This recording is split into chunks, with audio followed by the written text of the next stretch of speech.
Blog Talk Radio.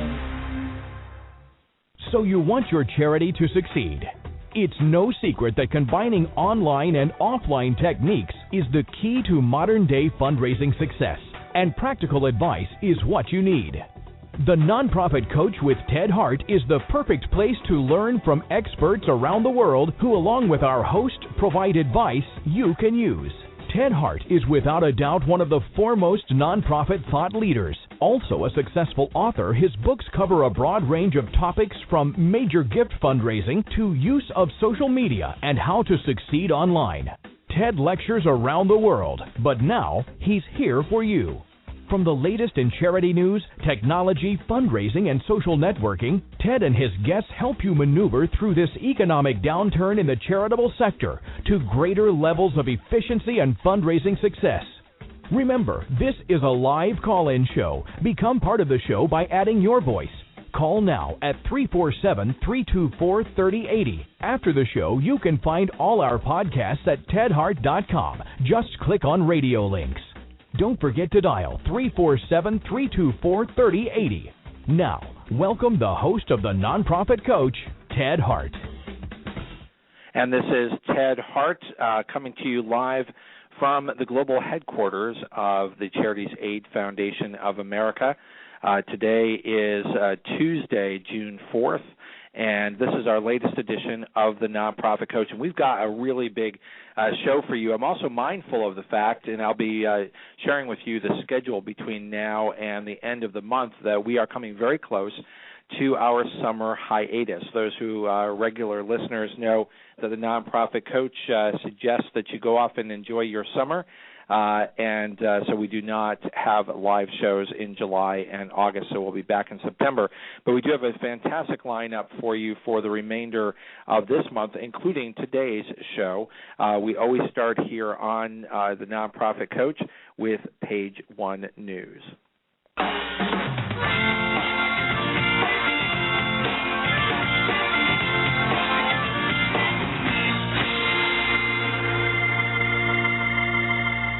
As the announcer mentioned, this is a live call-in show, so you can call in for our Page 2 expert at 347-324-3080. You can also join us over in the chat room and ask questions there, or simply email me at tedhart@tedhart.com. You can follow along with the radio links today, as always, over at tedhart.com. Click on radio links. First up comes to us from Daily Finance. Over in Daily Finance, they're making note of the 6 most generous states in America. Although Americans across the nation are generous in their giving, it's still interesting to see which states see the most charitable activity. One simple way of looking at generosity would be to simply look at total giving, as a report from the Chronicle of Philanthropy does on an annual basis, and the Giving USA report, which will be announced here on the Nonprofit Coach coming up, and I will share with you the details when we get to the announcement of our lineup between now and the end of June. But another way to look at the question is to examine the percentage of tax returns filed in each state that claim a deduction for charitable giving. When we take a look at it that way, the 6th most generous state in the United States is Virginia, followed by number 5, Minnesota. Number 4 is Utah. Number 3 is Connecticut. Number 2 is New Jersey. And topping the list with a whopping 40.1% of all tax returns, including a deduction for charitable donations, with a median contribution of $2,969, leading to a giving of $3.9 billion, are the fine folks from the state of Maryland. You can find that list and that report over in the radio links today, and that comes to us from Daily Finance. Next up, we want to just draw your attention to a really terrific podcast that's a video cast that's available over on YouTube from one of the most popular guests here on the Nonprofit Coach, and that's Tom Ahern. Tom is an expert in donor communication, and he has a podcast that we're sharing with you today, coming to us from Fundraising Podcast, and this is on donor communication and flattering, and this is a new podcast. So find that link over in the radio links at tedhart.com. We also want to draw your attention to a terrific white paper that is now available from More Visibility. This is on writing effective web content. In the age of social web, effective web content is a key to reaching and growing your audience. As much as there is an art to writing effective content, there's also a science to targeting the right donors and customers with the right content. So you can go and download this free white paper, which will discuss the various tools for assessing what your audience needs, strategies for developing credibility with your audience, and tips for writing content that your audience will be able to find, read, and absorb. That comes to us from More Visibility. That's available for you here on the Nonprofit Coach radio show at tedhart.com. Next up here on the Nonprofit Coach is my pleasure to welcome back here to the Nonprofit Coach. Once a month we have someone from CFRE International coming to us, and usually we are graced with Ava Aldrich, the CEO at CFRE International. Welcome back here to the Nonprofit Coach, Ava Aldrich. Thanks, Ted. It's good to be Ava, here. Great to have you back. Today is time for the CFRE Minute, so bring us up to date on what's happening at CFRE. Well, several exciting things. One thing, we are in the process of getting ready to meet with our participating organizations on June 5th, tomorrow. Our participating organizations are a group of nearly 20 fundraising associations worldwide that support their members in getting the CFRE credential. And one of our continued efforts to have more outreach to the CFRE community involves, working more closely with them. So we are looking forward to getting all their input and insight in how we can better serve organizations like AFP, AHP, and others as we go forward and have a real partnership with them. We're also looking forward to the second testing window of the year. So that starts on June 7th. So everyone who's testing during the second testing window, we give them our best wishes and know they'll do well. Well, we certainly wish everyone well. As we draw attention to CFRE, we are providing a link to your website over at tedhart.com in the radio links for today's show. I'm mindful, Ava, of the fact that we are winding down for the first half of the year. The Nonprofit Coach will be on summer hiatus for July and August. So given the fact that our CFRE Minute is once a month, we won't have the opportunity to chat again until September. So what advice do you have for our listeners in terms of maybe using a little bit of their summer to prepare for the CFRE exam or to prepare for the fall? I would say go to the website link. We have all the resources you need to take a look to see what you need to do to prepare for the exam. We do have 2 more testing windows this year. One starts on August 23rd, and the other one will start on October 25th. So if it's something you want to accomplish this year, there's certainly time to do that. Also, Ted, when I talk with you in September, I hope to be able to have some very exciting news in terms of a much improved and easier application portal. We are in the process, as I've mentioned before on your show, of rebuilding our website and our member database, and so I'll be able to give an update in terms of the site is up and running. Please come and take a look and tell us what you think, or it will nearly be there, and I can give you a go-live date.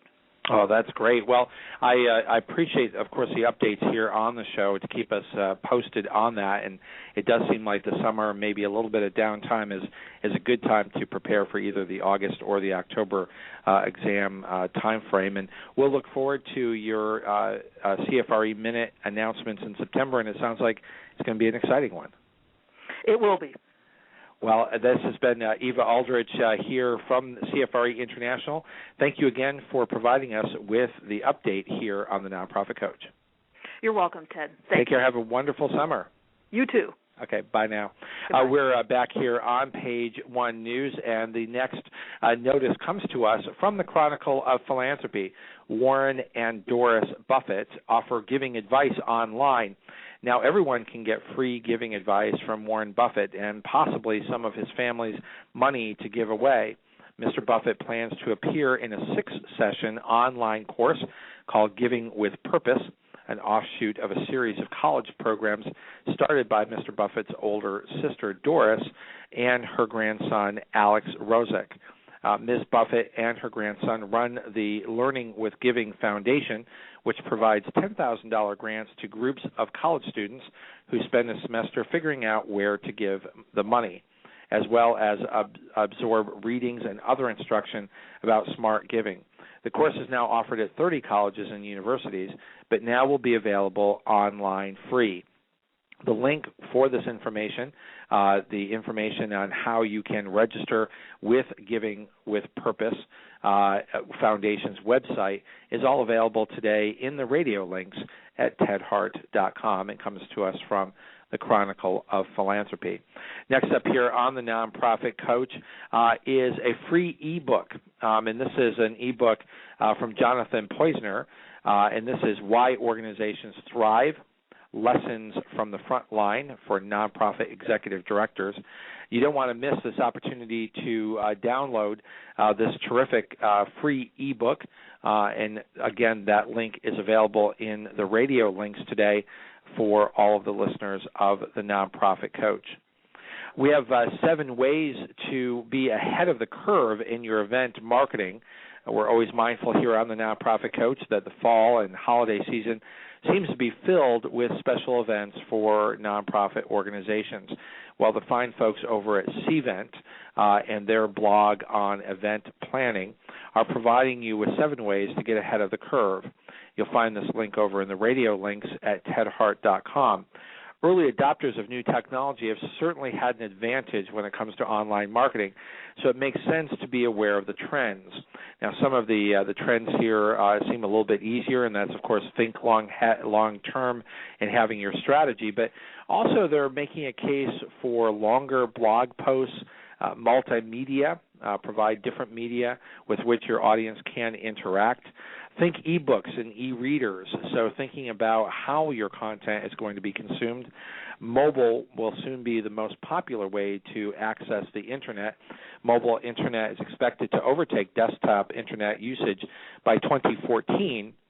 According to Microsoft, your marketing should take this into account, and all of your websites should be mobile-friendly sooner rather than later. There's nothing more frustrating than using your smartphone to access a site that can barely be read on a mobile phone, so you want to be thinking ahead about that as well. Build a cadre of guest bloggers. These are your donors. These are, as we've mentioned here on the Nonprofit Coach, in the 6 pillars of success. You want to make sure that you are reaching out in social media to those who have influence. And don't leave content on the table. Finally, as you may have already guessed by now, quality content is a valuable commodity, so don't waste it by failing to use the content generated by your event. So photos and content, guests, bloggers, and folks who can endorse your organization is all free content and an opportunity for you to make stars out of those who come to your special events. So you want to check this out, some really good activity that you can put right into place for your fall giving, and this comes to us from Cvent, available over in the radio links at tedhart.com. With that, it is now time for us to head over to our Page 2 expert.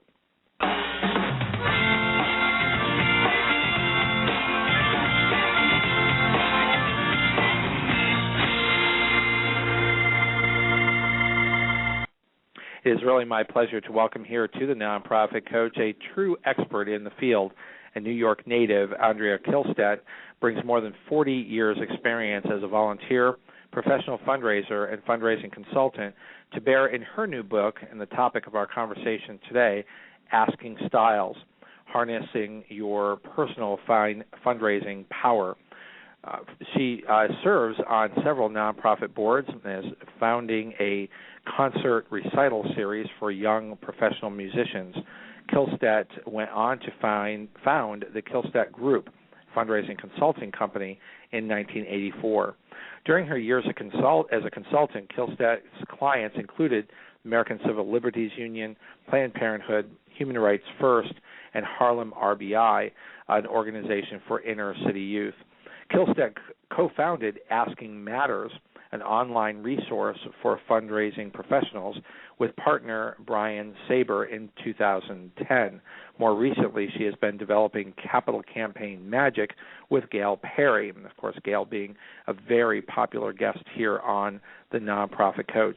She's a graduate of the University of Pennsylvania and Brown University with advanced degrees in philanthropy. Kihlstedt is also a graduate of the Fellows Program in Change Management at Johns Hopkins University. And it's my pleasure to welcome such an accomplished author and consultant here to the Nonprofit Coach. Welcome here, Andrea. Hi, Ted. Thank you so much for having me. Andrea, you really are one of those people that do not need much introduction because you have done so much and helped so many people. You've got a fantastic new book that I'm wondering if you would start off by kind of giving us a background as to why develop asking styles, harnessing your personal fundraising power. Yes, I'm really happy to talk about that. I'm happy to talk about the whole concept of asking styles. Sometimes when you've been in a business for quite a long time, I think we all do this, we take certain things for granted. And one of the things that I took for granted for many years was the idea that there is one way, a best way to ask someone for money, right? That's sort of, you sort of think you have to learn how to do it in the way that's best. And as a consultant in the nonprofit world, I did a lot of training. People would hire me to help with a capital campaign, and I would go and train their volunteers to ask. And at the end of a bunch of these trainings, and I think I'm a pretty good trainer, frankly, but at the end of these trainings, you certainly have that reputation. Yeah, well, I think I'm pretty good at it, and so it was very humbling when at the end of some of these trainings I'd realized that the people who had walked in, ready to go and ask and just excited to learn a little more, walked out excited and ready to ask, and the people who walked in timid and not sure they could ever master this asking business walked out timid and not sure they could master the asking business. And that got me thinking that maybe something was wrong, that maybe something was wrong in the approach, and that maybe there is not just one right way to ask for gifts, that maybe one size doesn't fit all. And that sort of notion, that idea that just as we as individuals are different, all of us are different, we all have different temperaments and styles, maybe there was more than one very effective way to ask for gifts. And what I've written in this book, Asking Styles, Harness Your Personal Fundraising Power, is I've written up a very simple, easy-to-remember system that helps people find the way to ask that suits them best. And there are 4 asking styles, is that correct? That's right. There are 4 asking styles. They're built on a pretty simple grid. If you think about whether you are an extrovert or an introvert, think of that as a vertical axis. And you think, and most of us know whether we're extroverts or introverts, right? If you've taken Myers-Briggs, for example, you have a sense of that. What are you, Ted? Are you an extrovert or an introvert? I think I'm pretty much an extrovert. An extrovert, okay. Yeah. I too am an extrovert. And if you put that axis, that vertical axis, you cross it with a horizontal axis, and on one side you have intuitive, and the other side is analytic. And most of us know where we fit on that too. People who are intuitive sort of feel their way into decisions, and then they look and make sure the facts bear them out. And people who are analytic do their factual homework first, and then come up with their ideas and their beliefs from that. And if you look at these 4 characteristics, extrovert, introvert, intuitive, analytic, and you put them on a grid, you come up with 4 styles: Rainmaker, Go-Getter, Kindred Spirit, and Mission Controller. And it turns out that each style is more comfortable asking in really quite a distinct and different way from the other styles. So that was the idea. It was a big aha. And, I developed that material over some time through Asking Matters with my partner there, Brian Saber. And when I felt like the material had really matured, I sat and wrote a book about it. So it's gotten actually great response Well, I would imagine that it would, because I think most of us, when you put it in terms of Rainmaker, Go-Getter, Mission Controller, and Kindred Spirit, those of us who have been involved with fundraising certainly can find ourselves, but I think we also can find volunteers that we've worked with who fit in different categories, and sometimes I think it can be frustrating that maybe they're not just like us, and you're really kind of giving everyone permission to not be just alike. That's right. I mean, I'm even giving introverts an opportunity to say, hey, maybe I could be good at this too.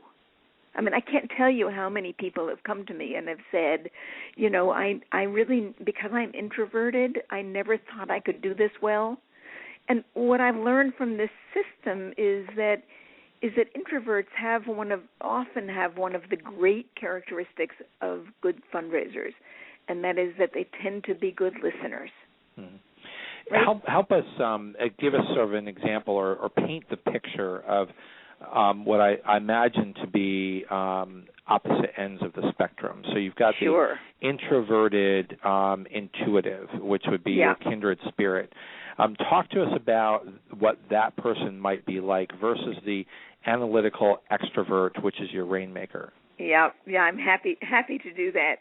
You should know, Ted, that I'm married to someone who is who is my polar opposite. We've been married for a long time, and watching the way we are as individuals really, and how different we are, what our differences are, really helped me develop this system.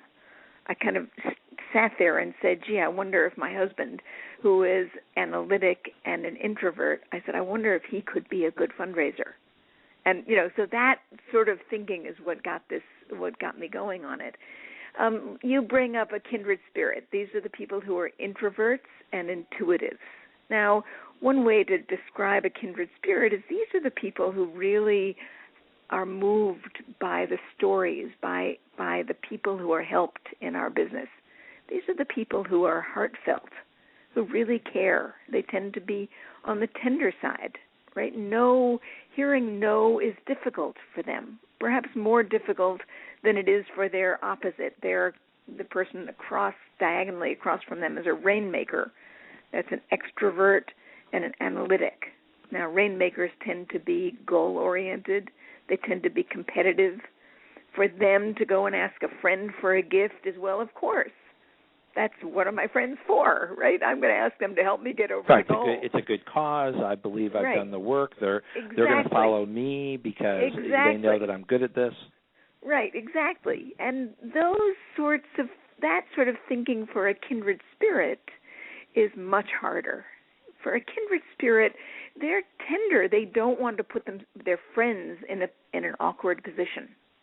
They feel like if they put their friends in a position that they have to say no, that they will have done their friends a disservice.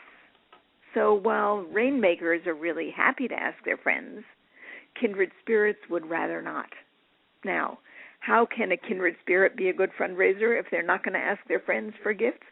There are many people in all of the organizations that we work with who support those organizations and who are going to give a gift. So why not assign those people to your kindred spirits? Assign the people who are going to say yes. With the drop in donor retention rates, if we spend more time talking to people who have already given, who are likely to say yes, we're likely to increase our retention rates, right? Because we spend more time talking to those people. Kindred spirits are perfectly set up to talk and willing, not necessarily to talk to their friends, but to talk to the people who are likely donors, people who have already expressed an interest in our organization. So have your kindred spirits really work hard on renewals and have your Rainmakers out there doing prospecting? Absolutely. Okay. Absolutely. Or have your Rainmakers out there talking to the people who are the largest donors. Okay. Right. Make your kindred spirits anxious. Let me just try on for size another approach. So your kindred spirits might be more cause-oriented. They're out there talking about the need, whereas your rainmakers are out there saying that this is an efficient, well-run organization. We've got the analytics to say the need is there. We can show you the charts and the bar graphs. That's right. And which would just not be of interest to the kindred spirits. They would be talking about the children who are in need and pulling the heart. So it's two opposite sides of getting to the same place, and it's understanding the skill sets of your donor, your prospects. That's exactly right. And we don't have to do it the same way, right? You're never going to get a kindred spirit to approach someone to help reach the goal, to help to ask for a gift based on the numbers and the analysis of the organization. But I think your work. Can they tell a story? Yeah, well, I think your work is brilliant, and so much so that my fear is that as a quote unquote profession, much of what you speak about here seems lost in the rush for commonality of approach. Because it seems to me that just as you have intuitive and rainmaker, and we're kind of focusing on those because I think those are polar opposites that are really, really easy to understand, it would seem to me that a good development officer needs to understand that a direct mail campaign could have different approaches as well, that capital campaigns would have different approaches, and it's far more individual than it is mechanics. Yes, and it seems to me, Ted, that the most effective fundraising, and maybe this is because this is the work I've been doing for so long, the most effective fundraising is the fundraising where you really get to know the people who can make significant gifts, and you ask them in face-to-face, in person for money. Right? That's a very effective way to raise money. At that level, we really can afford to individualize our approaches. Right. And we should be doing that. Now, I would love to see everything individualized, but as you know and I know, there's a limited amount of time that we have. Most of our organizations are stretched. The staff is stretched. But anyone who has a major gift program, anyone who is doing a capital campaign, anyone who puts time and energy into actually asking people face-to-face for money should pay attention to asking styles. Mm-hmm. Not only for volunteers, but also for staff, to help staff members do it in a way that's going to make them feel more comfortable. Yeah, there isn't just one way from the top to bottom, from board to staff. Now, I think it's a little bit easier, you might agree, to understand the polar opposites of kindred spirit and rainmaker, as we just discussed. But I think it's a little bit harder to understand the other axis, the mission controllers versus the go-getters. I guess the extroverted intuitive is almost, and maybe you wouldn't quite agree with this, is almost sort of like the gold standard. You want that person who's willing to be out there in a very, very public way, but can also pull at the heartstrings and understand the heartstrings. But is the analytic introvert the hardest nut to crack? All right. So I actually don't think that any of these really are gold standards. Okay. If I really had to pick one, I would push to rainmaker, I think, the people who are better closers. Rainmakers tend to be very good closers. People who are on the intuitive side, like go-getters, the people who are extroverted and intuitive, they much prefer the process to the closing. So they might not actually get the gift, but they'll talk to you forever. Right. They'll talk forever because they love looking at what the opportunities are. They love creating new opportunities. They love generating ideas. For them, when to bring something to a close, they feel like they've lost a little. Right. Right. But is the analytic introvert the person who never can get quite there because they haven't seen the perfect data? We need one more report. We haven't seen the research. We need one more. And the fear is that we don't want to get to closure. Yeah, I think that the analytic, the mission controllers, as I call them, the people on the bottom left of this chart, certainly want to do all of their homework. Excuse me. They want to see all of the all of the facts. They will read the annual report. They'll master the budget. They'll remember the facts. They want as much information as they can, and sometimes it feels as though they never have enough. But when they're ready and when you get them out the door to ask someone for a gift, they will do it in a totally planned, totally responsible, totally predictable way. Mm-hmm. And there's power in that, right? And particularly when you put them together with certain kinds of donors, with donors that are looking for that kind of analysis, mm-hmm. perhaps foundation donors or corporate donors. Right now, when you look at a go-getter, the intuitives, the extrovert intuitives, they're great at generating energy in the room, right? They walk into a room and they can light people up with excitement over a cause, right? If you combine them with someone who can actually close or someone who can actually provide factual backup like a mission controller, then you have it all covered. So one of the ways in which this system can help is that it gives you a rational way to think about pairing solicitors, which is often helpful.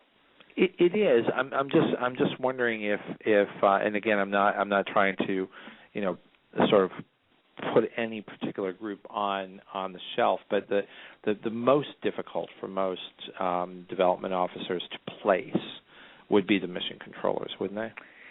I think that what makes them the most difficult is simply that you often don't think of them as great solicitors. But if you understand what they bring to the table and you place them because of that, they can be fantastically successful.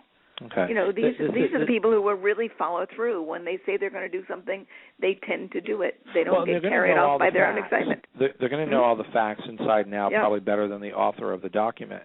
Right. But they're also not going to be likely to be comfortable actually making an ask.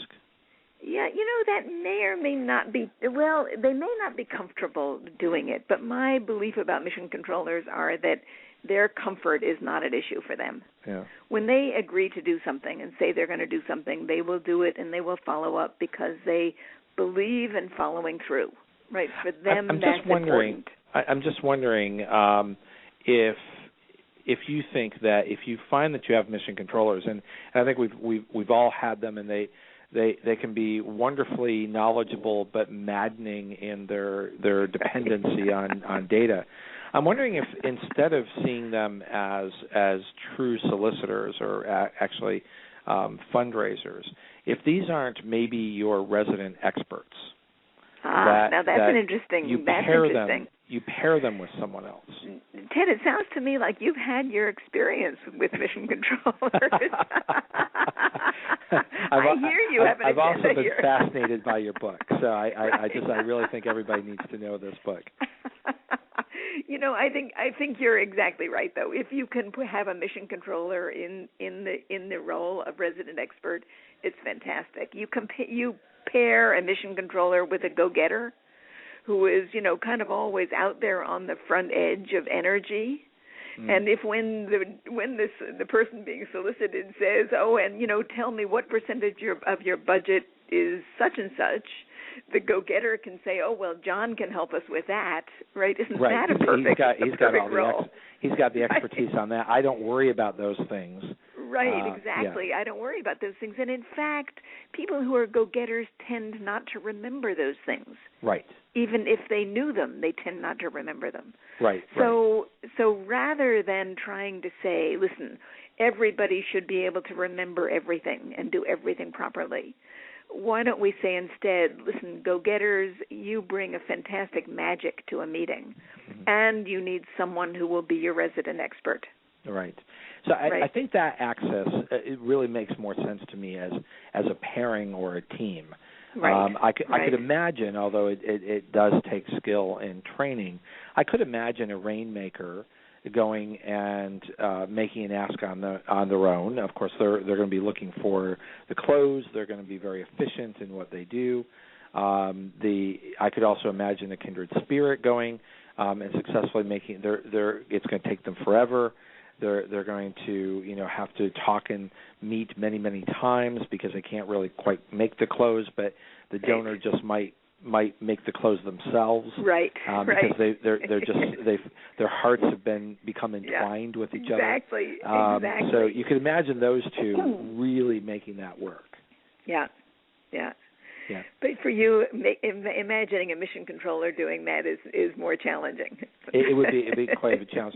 Now we're going to take a quick break, and when we come back from the break, what I wanted to ask you is if what you think in terms of the 4 asking styles in regard to an actual development officer. So not just looking at the volunteers that we work with, but overlaying these giving structures on the development officers. And so that will be our topic when we come back, and we'll be right back in just a few moments. Okay.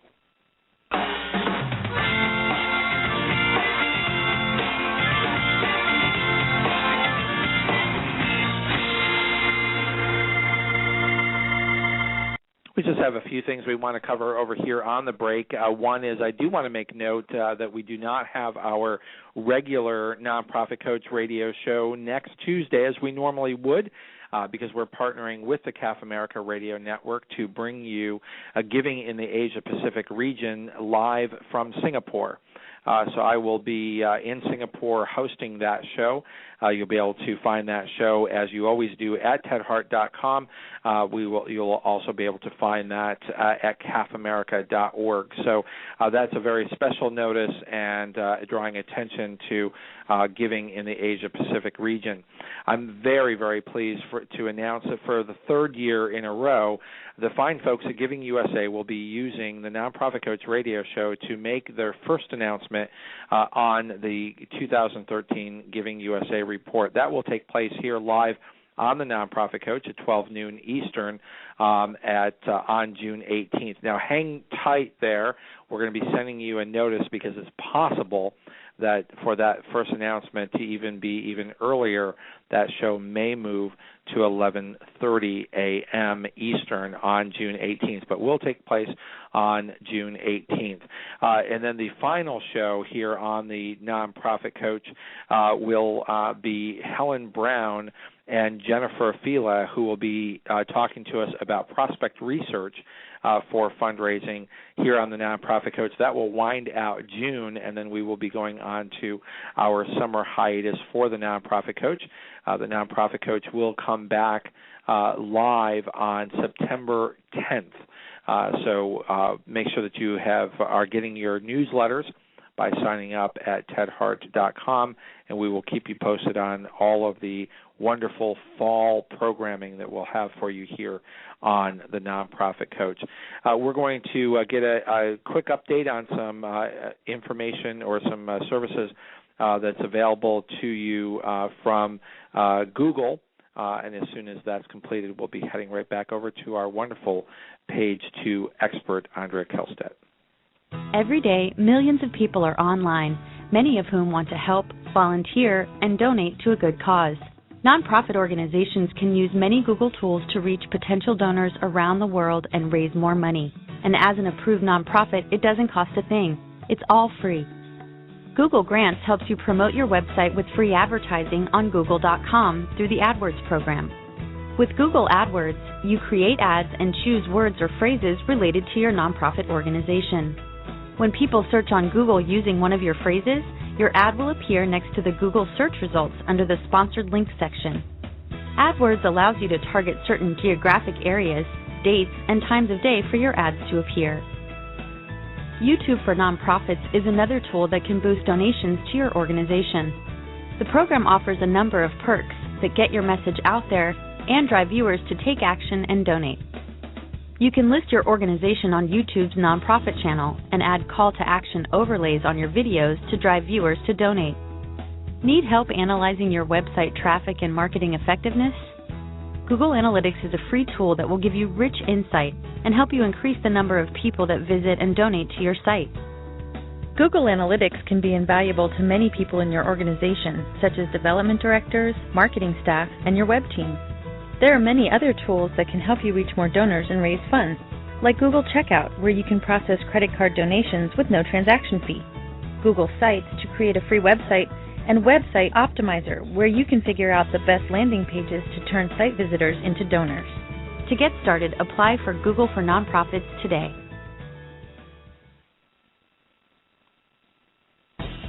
Remember, our podcasts and archives are always available 24 hours a day at tedhart.com. Click on Radio Links. If you're listening live today, the phone lines are open. Call in and ask a question by dialing 347-324-3080. Now, back to the Nonprofit Coach with Ted Hart. And we're back here live on the Nonprofit Coach. This is your host, Ted Hart. We're live here with Andrea Kihlstedt, who is the author of the fantastic new book, Asking Styles. So, Andrea, the four asking styles, which are Rainmaker, Go-Getter, Mission Controller, and Kindred Spirits, which I absolutely love. What about the development officer, the vice president of development, the person in charge of fundraising from the staff side? How does this get overlaid on them, and are there some real no-nos in terms of hiring someone of a particular style to head up on a professional way? That's an interesting question, Ted. You know, I've had a number of people ask me whether there's not some kind of a tool or some way they can adapt the concepts in this book about asking styles to the hiring process. And I'm a little anxious about it. I mean, the fundamental concept behind this work is not that there are some better styles than others, but that no matter what your style, you can use it to effectively ask for gifts and to effectively fundraise.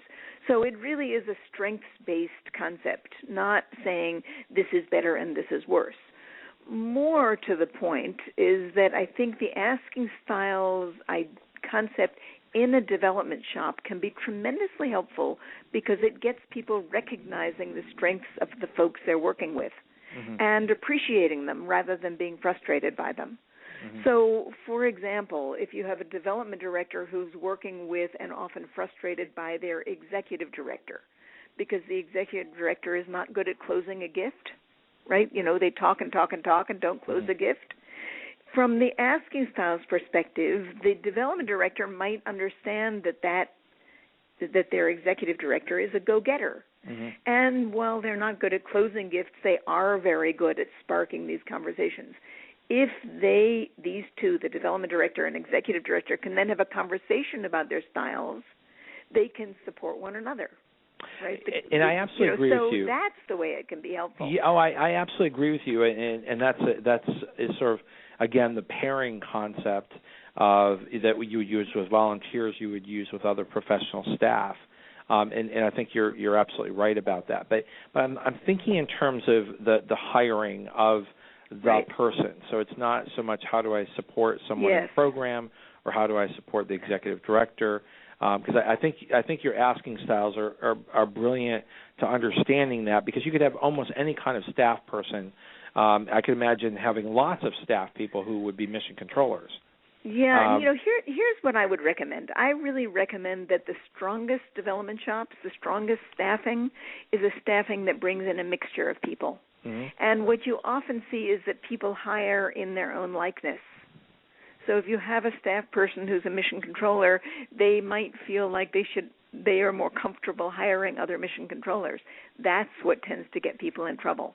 Right. So, if you can hire in a way that actually has all of the styles covered, then your development shop is likely to be stronger, particularly if you can use the strengths of each style rather than being frustrated by the things they don't do so well.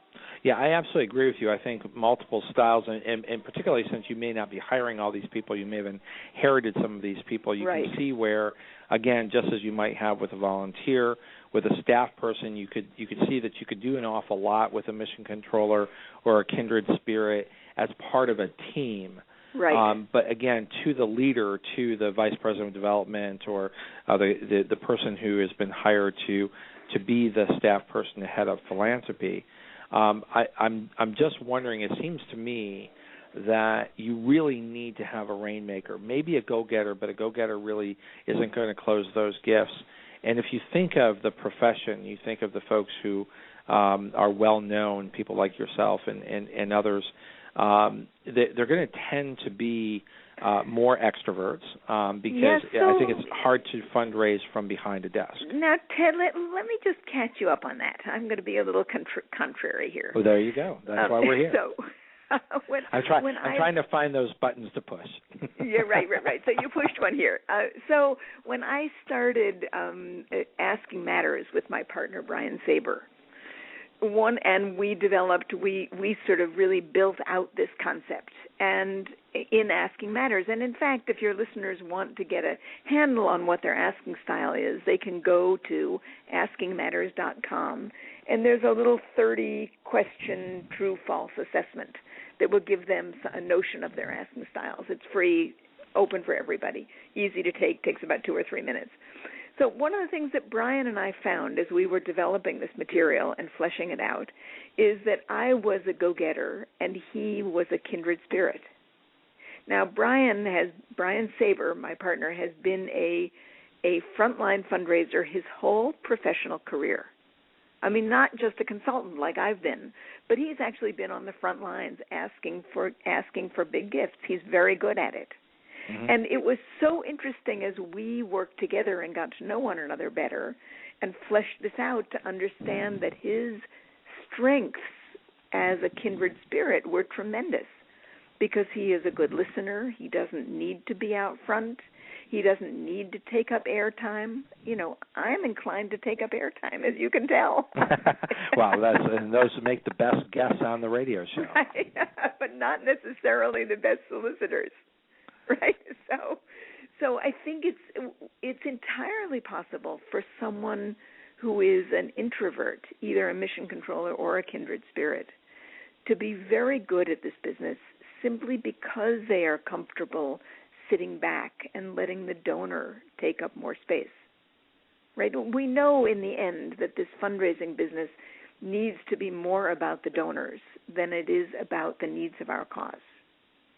And the people who are more introverted do that more effectively. So I think the way we come at asking, that, you know, what we bring to it is that the people who are out there who are the salespeople are the greatest. I'm really not so sure that's true. I think that the other skills are at least as powerful, and frankly, sometimes more powerful. So and you know, you should talk to my partner Brian Saber about Asking Matters. He would be an interesting guest for you. Well, ask him to. He's very articulate. Even though he's a kindred spirit, he's very articulate. But he will say right up front he is not only an introvert, but he's shy to boot. Now, you know, he has developed coping skills, which make him very. So he's had to be very. But doesn't that make him? While he may be sort of more of a closeted kindred spirit. I think he's a real kindred spirit. I think we all, no matter what your style, we all learn coping mechanisms that adapt, that take on some of the trappings of other styles.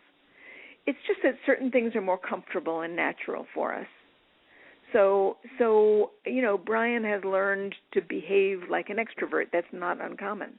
Okay. Right. Those of us who are extroverts learn after a while that people don't much like us if we do all the talking. Yeah. If you're extrovert all the time, people tend to be like, people say, I don't want that. Right. And that's what makes the world go round, right? Yeah. So while you can, I think that it's more likely that a rainmaker can go it alone, but it's best to pair in most cases. Because a rainmaker can come on too strong, the kindred spirit can soften that. The mission controller can bring the expertise to an intuitive go-getter. Yep. Well, and let me add something else to that as well. That you know, we haven't at all talked about the donor style. Right, and you know, often does this work for the donor style? So how do we accommodate a donor style? Because of course the donor has a style too. Like everybody has a style, right? There's nobody is stylish. Does it fit this mix, or is that your next book? No, it's not my next book. But what I believe is this: I actually have 2 next books in mind, but neither one of them will be that. What I believe is true is that if we understand our own styles, And if we understand this very simple sort of way to think about styles, then we can pick up clues about who the donor is.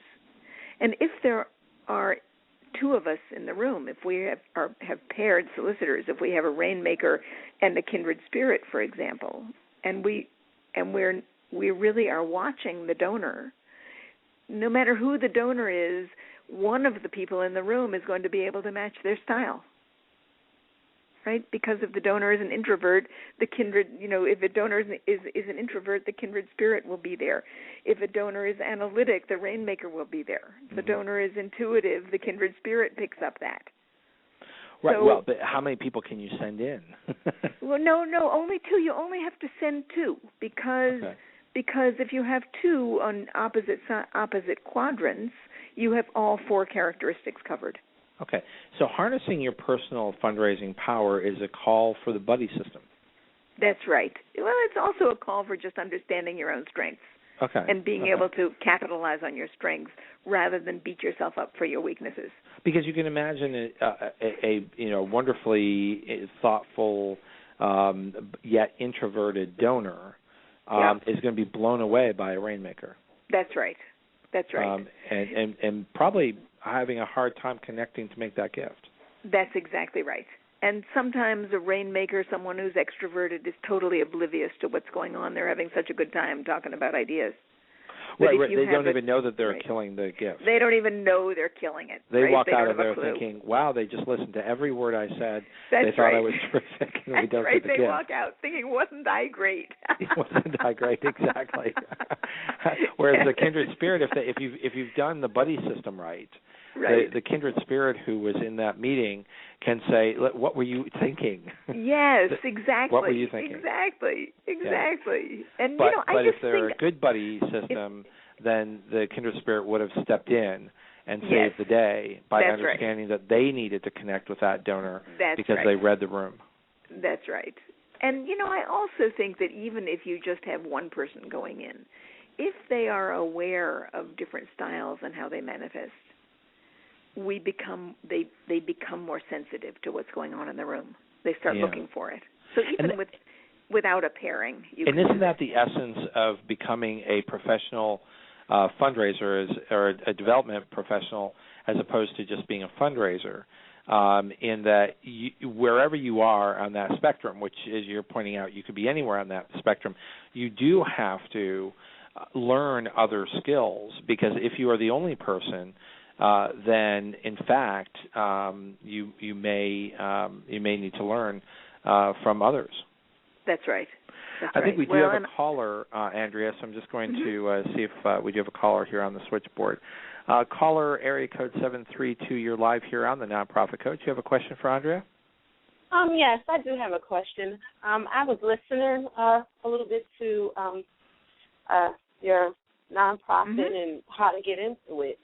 My one question to you was, I do a lot of work in the community, and I host a lot of team dances. Because the area where I live in, there's rarely anything for teenagers to do. So I host parties once a month for the teens in the area. I usually get from 400 to 500 kids that attend these dances. Wow. Yes. And that's a lot of kids. Holy moly. That's a lot of kids. And they all come together from all different towns, and there's no violence, no fight, anything. I usually get parents to come in and chaperone. The police help me. Now, my question to you is, I want to register this business, but I don't know which way to go. I'm thinking nonprofit would be the way to go, just because I'm starting to get a lot of sponsors. Right. And you probably have a better answer for this than I do. With these sponsors. Ted, are you there? Yeah, I'm here. What I'm immediately thinking of is who's covering the insurance, and who has the liability for these dances. Well, the place has their own insurance, and the DJ that I hire has their own insurance. The security team has their own insurance. And I'm aware that once I register the business, I'm going to have to get my own insurance. Yeah. Well, but I think that the risk is there for you. I certainly would incorporate one way or the other and make sure that you have business insurance. And the question really is are you doing this as a community service? Is this something that there are a number of people that are involved with, or is this a business? Is this a livelihood for you? It's really I really don't want anything out of it. Since I've been doing these parties, I really like doing them for the kids. Well, I would certainly contact an attorney to get the organization incorporated, but I would explore the nonprofit approach to this if, in fact, you view this as a community service, and there are a lot of other volunteers who are getting involved with this. But understand that as a nonprofit, you don't own the corporation. There are no assets for you. You're creating this for the community good. Okay. The only way that you would own it or have any equity would be if you owned it yourself. So, did we answer your questions, caller? Yes, you did. Great. Yes, well, thank you so much for calling in. We do have another caller here at the end of the show here. Area code 862. You're live here on the Nonprofit Coach. Hi there, it's Brian Saber, Kindred Spirit. Brian Saber, the true Kindred Spirit is here. I am. So how have you coped? Have you felt that you've had to, or as we're learning here, each of these have their own special flavor, but do we all have to learn, or can kindred spirits just be kindred spirits? You have to be yourself. I cannot be anything but a kindred spirit.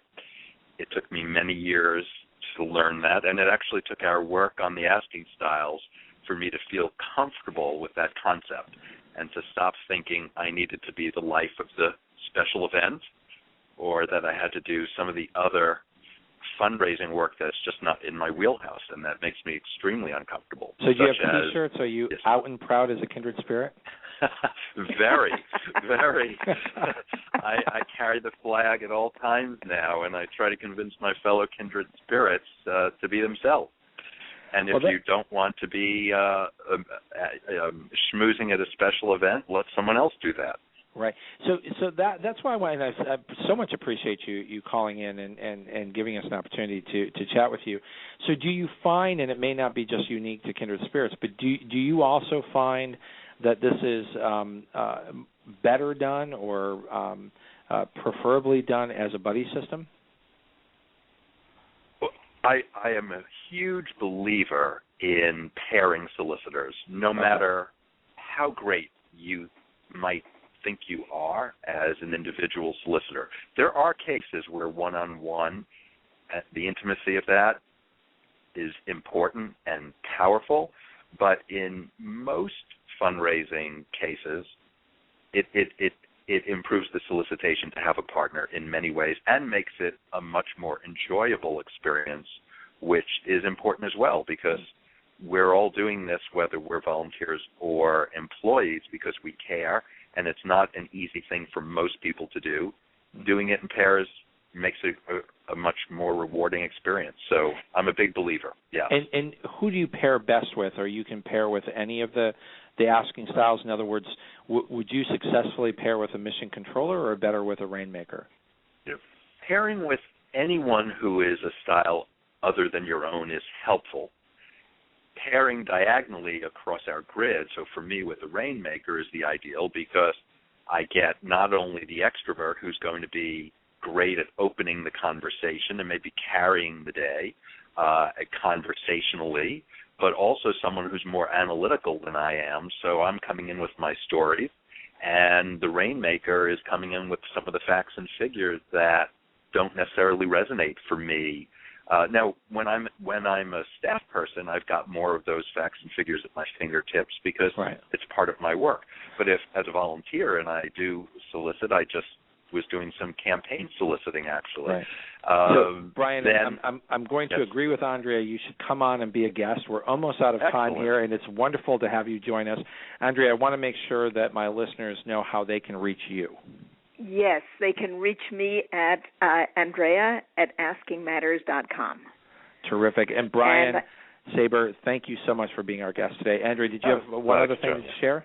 No, I was just going to encourage people to go to www.askingmatters.com and take the Asking Style Assessment. There you go. Thank you so much, both of you. Have wonderful summers. Brian, I'm hoping that you will come back in the fall and let us really get into how Kindred Spirits can be successful. That is our show for today. Thank you for joining us here on The Nonprofit Coach. You've been listening to The Nonprofit Coach Radio Show with Ted Hart. Tell all your friends to check out our production schedule and download our iPod and iPad-friendly podcast at tedhart.com. Thanks for listening to The Nonprofit Coach. Hola mi gente, Rosalind Sanchez here from He Said, Ella Dijo. And although I like drama in my telenovelas, when it comes to real life, I prefer a drama-free casa. Thanks to Fabuloso. Its remarkable lavender scent lingers like a longing glance. And with 2 times more active ingredients to take the drama out of any mess, you'll be shouting, gracias.